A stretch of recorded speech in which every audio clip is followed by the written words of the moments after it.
இனிமேல் எங்களை மாதிரி யாருமே குழந்தை இறந்து நிற்காதீங்க.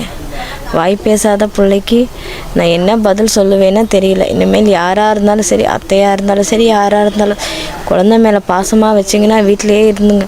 குழந்தையெல்லாம் இந்த மாதிரி கூட்டத்துக்கெல்லாம் கூட்டிகிட்டு போகாதீங்க. போதும், எங்கள் குழந்தை போனதே போதும். ஆனால் நாங்கள் கூட்ட நெரிசலெல்லாம் சிக்கலை. ரொம்ப பேர் நிறைய கமெண்ட் பண்ணுறீங்க, அதெல்லாம் நாங்கள்லாம் வேணும்னு செய்யலை. இப்போ குழந்தை போனது எங்களுக்கு தான் பாதிப்பு. ஆளும் கமெண்ட் பண்ணுறீங்க, என்னவோ பண்ணிக்கோங்க, அதை பற்றி எங்களுக்கு பிரச்சனை இல்லை. வேணாம், இந்த மாதிரி கூட்ட நெரிசலில் இனிமேல் யாருமே குழந்தைய தூக்கிட்டு போகாதீங்க. போதும், நாங்கள் கொடுத்தது எங்கள் குடும்பம் கொடுத்ததே போதும். ஏன்னா இந்த குற்ற உணர்ச்சியில் எப்படி இருப்பேன்ட்டு இந்த 4 நாளாக நான் அனுபவிச்சிட்டேன். இனிமேல் யாருக்கும் இந்த இது வேணாம், இந்த தண்டனை வேணாம். யாரும் இன்னொரு தப்பு இந்த மாதிரி பண்ணாதீங்க.